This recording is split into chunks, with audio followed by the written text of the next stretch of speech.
Yeah, clap it up. Yes. Okay, so let's get into it, right? Yeah. All right, so you know I love soccer, and you made socket, so I just have to start this conversation off by asking one question.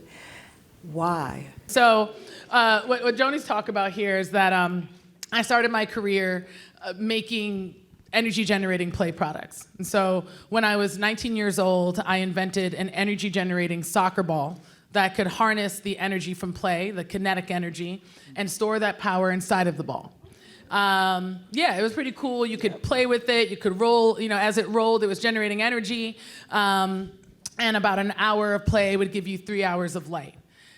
Fast forward now, I'm 35. I don't have a problem saying it because, like, you know, me black, right? So I look good. You know, I look good. Right. You know what I'm saying? So, and I run a data infrastructure company that uses AI to help disadvantaged communities develop sustainable infrastructure with more equity and efficiency than ever before. Right? So how did I get from there to here? Well, one thing is that my true north was always incredibly clear to me. I'm a dual citizen of Nigeria and the United States. Always, even in Seattle, where I'm being so messed up. Y'all, just Seattle. The only thing I know about Seattle is Nirvana. Like, so I like, and I love Nirvana. So I was like, should I wear my flannel? My mom was like, Ose, flannel. Okay. So for me, you know, 100%, it was going back and forth between Nigeria and the United States, whether it was for weddings or funerals, and just recognizing that there were some things that were so dope, like everybody had a mobile phone. It became ubiquitous very quickly. Oftentimes my cousins had a better cell phone than I did.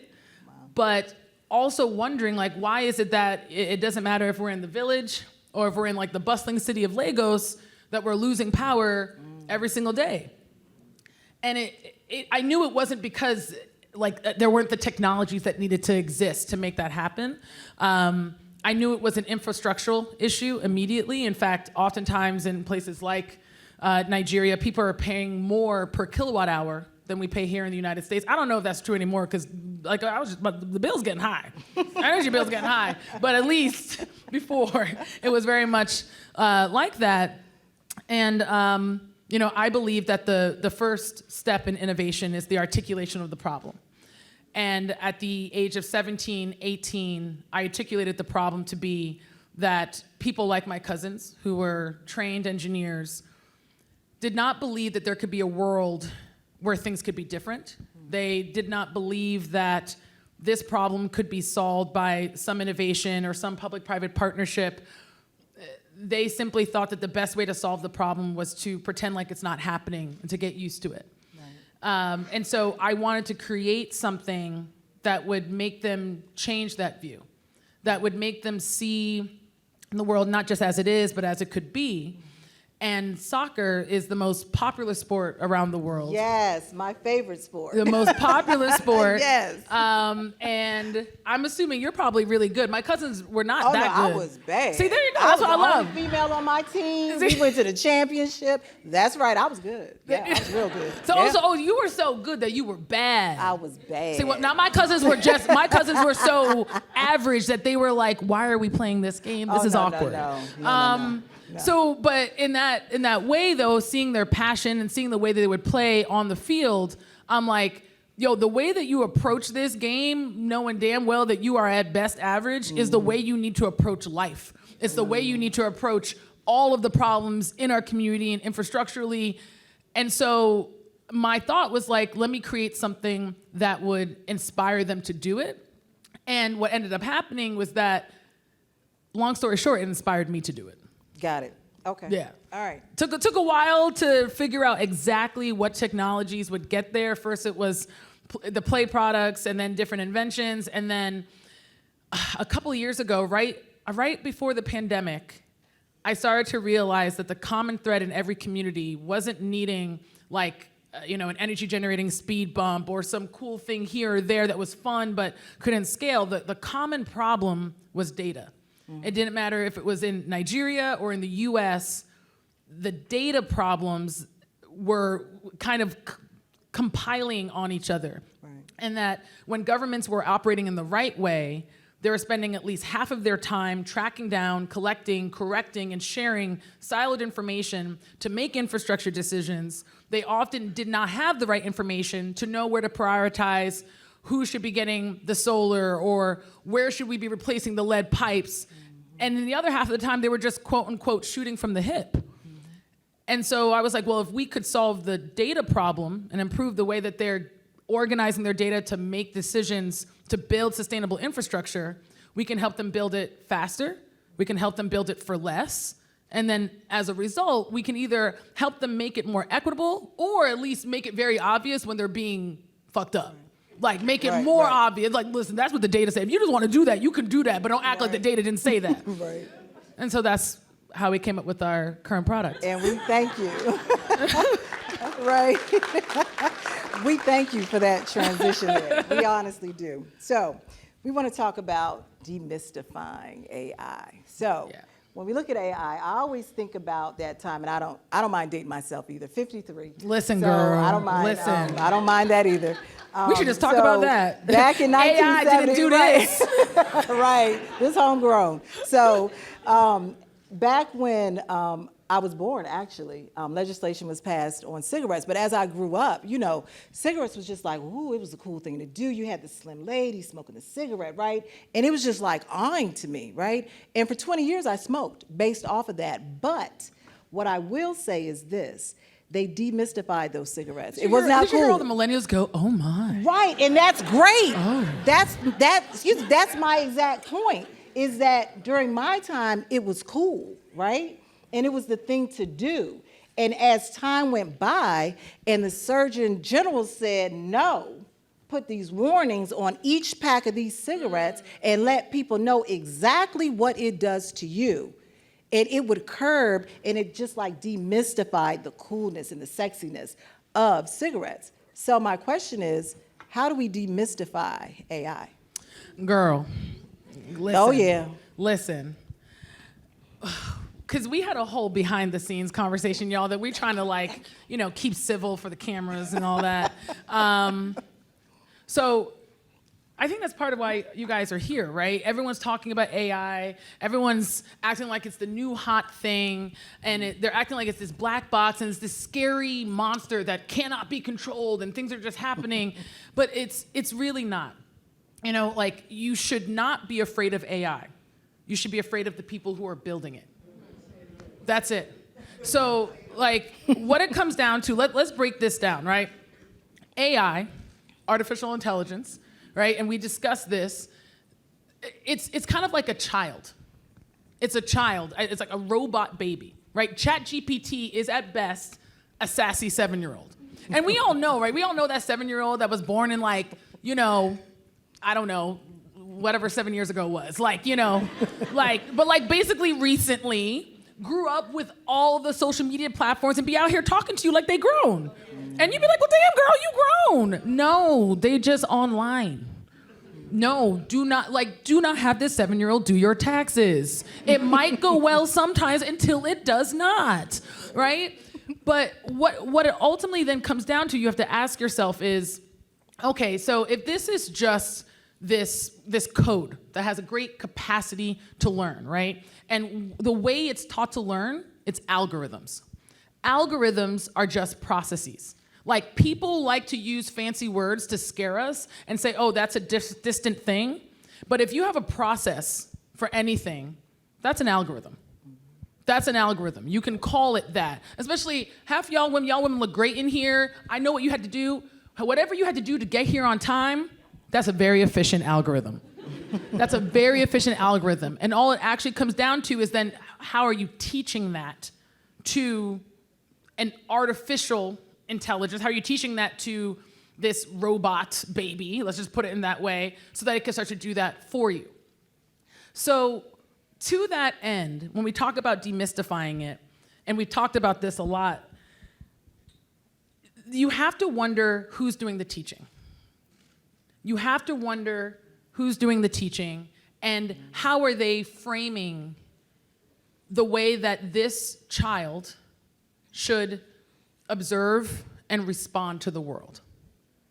So if someone is not aware of their biases, if someone is not aware of the fact, like, can you imagine, who's the guy who does OpenAI? I'm not trying to start no shit though, if this is going out to the world. But let's not use him specifically because, but can you imagine Elon Musk? Oh, I know, because he likes to put it. Can you imagine Elon Musk trying to teach AI how to help me do my hair? I could imagine. He thinks he can do it. I could imagine. He thinks, oh, of course, no problem. And that's a fun example. Right? So when we talk about demystifying AI, it's really saying take the blame away from the AI and start focusing on the people who are training these models. Right? And start focusing on whether they are doing so intentionally or unintentionally, if they're actually considering the vast globe of people and all of their problems. Because all AI is a tool. Yep. It's a tool to help us do more, to help people do more. You need people to train this AI and trust, despite all the things that you're hearing about AI taking jobs, thousands of jobs will be created because of what this AI is doing. The people who used to drive the carriages, when they saw the cars, they were like, I don't know, it's getting pretty scary out here. That car don't even got no horses. They're like, this is just wild. This is crazy. I don't trust this. Okay, sure. They found new jobs. So I feel like when people start to say things like, oh, well, be afraid of it. Oh, it's gonna take your job. What they're really trying to do is make you afraid of going behind the veil and wonder, why can't I be part of the team that's building this AI? Why can't I be part of the crew that's raising this baby? They say it takes a village, not just some dude who doesn't blink in the corner. Right. So why are we allowing it? I love the sassy 7-year-old. So now let's talk about that sassy 7-year-old. All of you know the landscape today, right? You have states that are removing diversity and inclusion. You have states that are removing African studies. You can't say the word gay. And I could go on and on, right? Because I watch the news all day, every day. So, and I don't watch Fox, sorry. But I will say this, is that what do those practitioners look like in the future? Now, this sassy 7-year-old has never had anyone tangling with it that did not have diversity and inclusion, because you have that today, right? You have African American studies today, right? You have gender equality. You have these things today. But as the days go on, these things are being removed slowly. So now you have people that are graduating college that want to be an AI practitioner, but they did not learn what discrimination was because they didn't believe in racism, right? I had someone tell me yesterday when I was eating, she was like, my best friend said that there was no racism. Do I want that person tangling with my sassy 7-year-old AI? And how does that look? I think you know the answer. I do. Before I respond, I want to do a quick show of hands. How many of you are here because you're considering how to be more involved in the AI industry? Okay. How many of you are here because everyone's been talking about AI and you're like, what is this? And you're just trying to understand what it actually is. Oh, okay. Yeah, be proud. Put your hand up high. Okay. That's right. Yeah. How many of you in some way already work with AI or related to AI? Okay. And so your concern then is really that you feel like there's a lot of things happening around you that you don't understand or don't like or can't control. Okay. So this is what you're getting at. Indeed, we have to be concerned in general, and this goes beyond AI, that we're going to start to have generations of people who are very much driving our economy, driving industries, developing technologies that will have from our perspective and our opinion, a skewed view of the world and how things work. And they're not only going to teach their natural children that, they're going to teach the AI this. But because of the rapid impact and the rapid scale, it's not as bad as like, oh, those 3 kids grew up in that racist, sexist house, so now they're racist and sexist. It's that AI was developed by this person who has racist and sexist biases, and because of how impactful AI can be, we now have an army of racist, sexist, or at the very least, incredibly aloof, right? Like, things happening. Right. So my perspective is ultimately radical self-reliance. I can't help what's going on specifically, macro, in Florida and in Texas, but I do know people who live there who are saying, regardless of what they're teaching my kids in school, here's what I'm going to teach you at home. Right. And so that's why I've been kind of recently saying, please, please, please, the last thing you should be is afraid of AI. This is now more than ever the time where you need to be incredibly excited about this tool, but you need to see this as a battle, and you need to do everything you can to get your hands on this weapon as well. Yep. I'm gonna keep it super, super real about this. As I said earlier, I'm a 35-year-old woman. I'm married, I love my husband. I'm getting ready, I'm preparing myself to freeze my eggs.